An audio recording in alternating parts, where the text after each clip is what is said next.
আসসালামু আলাইকুম শিক্ষার্থীবৃন্দ, কেমন আছো সবাই? আশা করি যে যেখানে আছো ভালো আছো। হাজির হলাম তোমাদের সামনে আমি দ্বিতীয় লেকচারটি নিয়ে।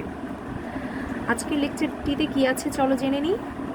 আমরা আজকে যে বিষয়টি নিয়ে আলোচনা করব সেটা হচ্ছে আনসিন কম্প্রিহেনশন। তোমরা আসলে অনেকেই অবগত আছো যে পাঠ্য বই থেকে যেটি আসবে, যে কম্প্রিহেনশনটি থাকবে সেটা হচ্ছে সিন কম্প্রিহেনশন। এছাড়াও পাঠ্য বই বহির্ভূত যেটা থাকবে সেটা হচ্ছে আনসিন কম্প্রিহেনশন। চলো জেনে নিই আনসিন কম্প্রিহেনশন থেকে কি কি থাকতে পারে। তোমাদেরকে আমি একটি সাজেশন দিয়েছিলাম মান্থলি টেস্টের জন্য। তো ওখানে আসলে দেওয়া ছিল যে শিটে একটা শর্ট সাজেশন দেওয়া ছিল। তো ওখানে আসলে আমি যে আনসিন কম্প্রিহেনশনটা দিয়েছিলাম ফার্স্ট সেটি হচ্ছে মডেল শিটের 3 নং। তো 3 নং মডেল কোশ্চেনে যেটা আছে সেটা একটু আমরা দেখে নিব।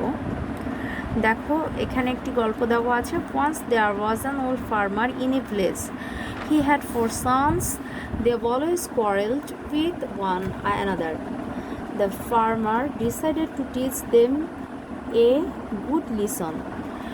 He called all of his sons one day.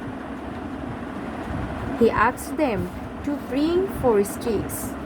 He tied them together and made a bundle. Then he gave his bundle to his eldest son and break it. The eldest son could not break the bundle. The other sons tried to break the bundle separately but failed. Then the old farmer united the bundle and gave a single stick to each of them to break it. This time they broke the single stick very easily. Then the farmer advised his sons to stop quarreling and to work together. He taught a lesson to his sons that unity is strength.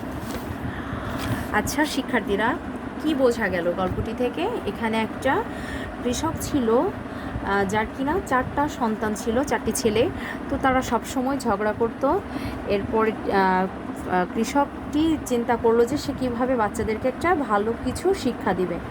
তখন সে সব সন্দেরকে ডাকলো। তারপর সে বলল যে তোমরা কিছু লাঠি নিয়ে এসো। তারপর সে লাঠিগুলোকে সে বান্ডিল আকারে বাঁধলো, বেঁধে তারপর ছেলেদেরকে বললো যে একে একে বললো যে তোমরা এটা যেভাবে হোক ভাঙো। তো ছেলেরা যখন সেপারেটলি এটা ভাঙতে গেল তখন তারা আর পারলো না। তখন আবার সেটা কি করলো, তখন আবার তাদেরকে আবার বললো যে ঠিক আছে তোমরা, আমি বান্ডিলটা খুলে দিলাম, এরপর একটা একটা করে লাঠি ছিল, ঠিক আছে তোমরা ওই একটা একটা করে লাঠি কি করবে, ভাঙবে।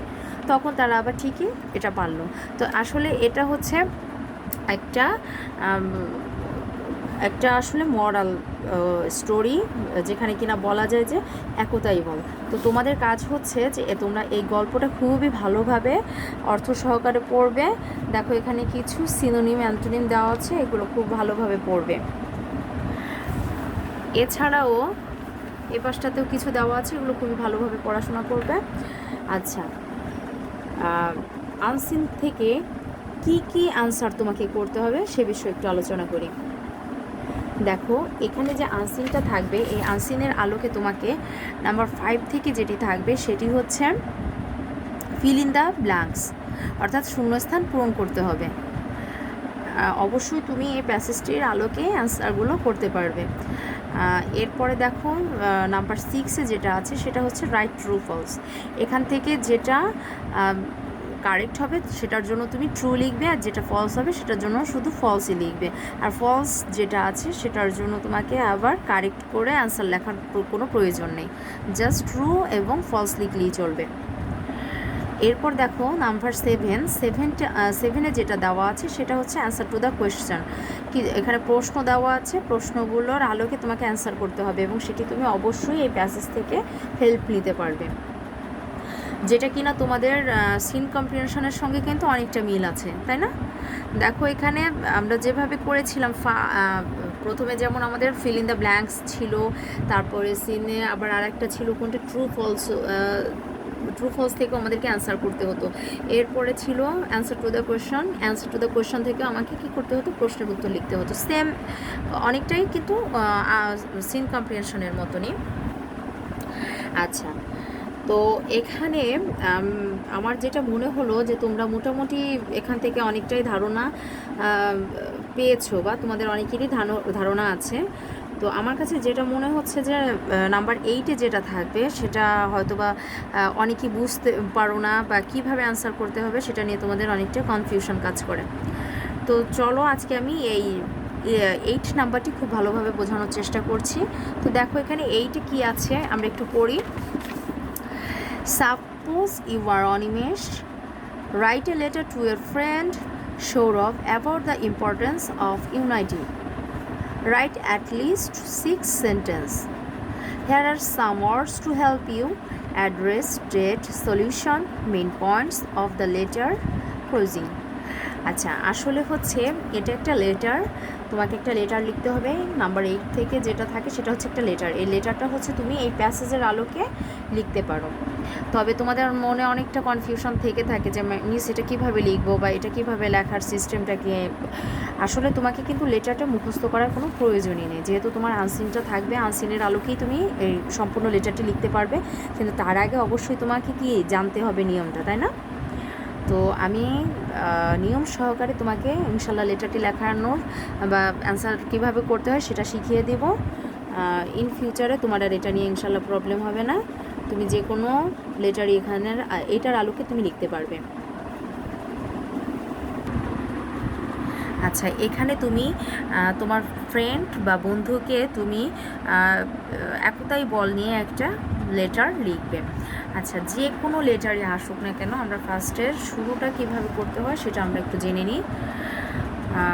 মনে করো তুমি তোমার ফ্রেন্ডকে লিখছো, বা তোমার ছোট ভাইকে লিখছো, বা অনেক সময় আছে না বাবাকে লিখছি। তো আসলে কথাগুলো একটু চেঞ্জ হবে, কিন্তু কথাগুলো মোটামুটি একই থাকবে। তো আসলে শুরুটা কিভাবে করতে হয় চলো দেখে নিই। আমরা এখানে তোমরা দেখতে পাচ্ছ ফতুল্লা, নারায়ণগঞ্জ। আচ্ছা, এখানে প্রথমে তুমি যে জায়গা থেকে লেটারটি লিখবে ঠিক সেইটার অ্যাড্রেসটা তোমাকে দিতে হবে।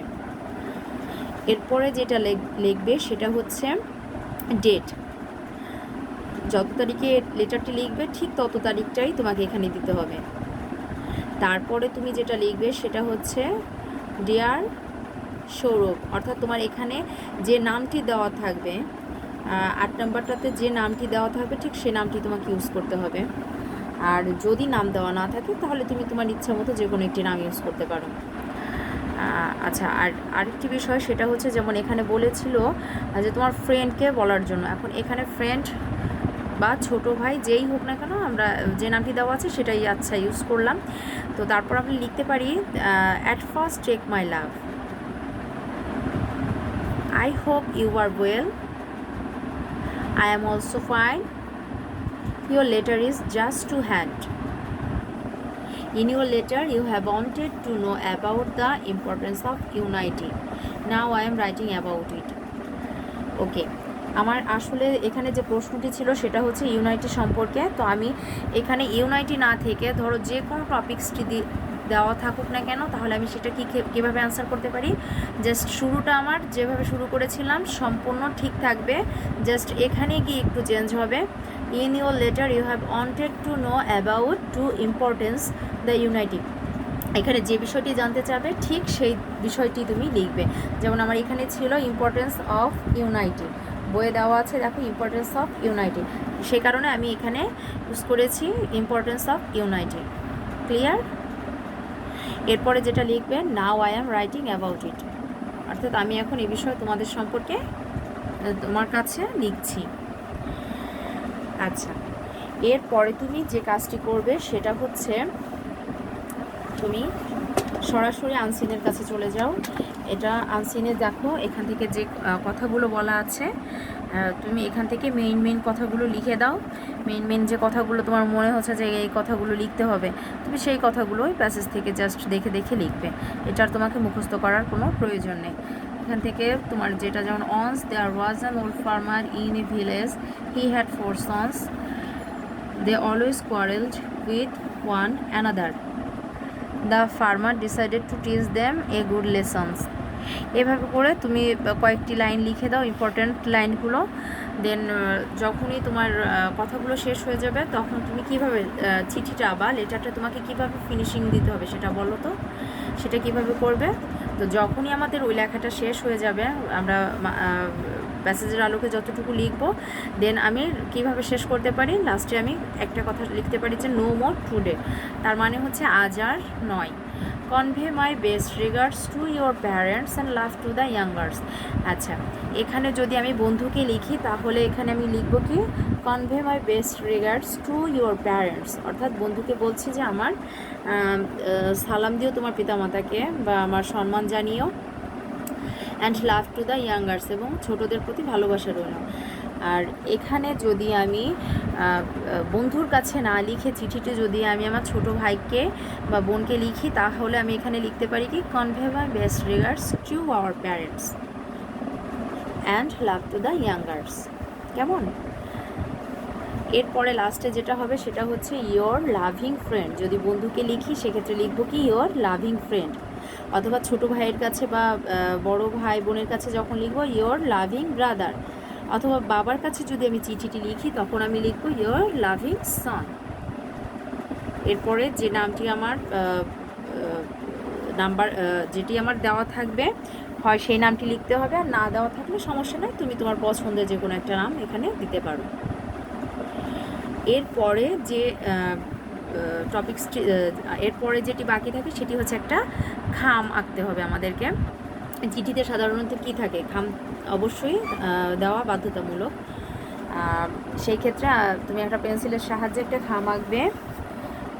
এরপরে যেটা হয় সেটা হচ্ছে, দেখো আমি এখানে খামটিকে ভাগ করে নিয়েছি। তো আমার হাতের বাম পাশে যেটা আছে সেখানে হচ্ছে ফ্রম, এরপরে ডান পাশে যেটা আছে সেটা হচ্ছে টু, আর ফ্রম যেটা হবে সেটা হচ্ছে পার্সোনাল অ্যাড্রেস, অর্থাৎ যে চিঠিটি লিখবে তার অ্যাড্রেসটি এখানে থাকবে। আর এই পাশটাতে আমি যাকে চিঠিটি লিখব তার অ্যাড্রেসটি আমার এখানে দিতে হবে। তো এই হলো আমার লেটার বা চিঠি লেখার নিয়ম।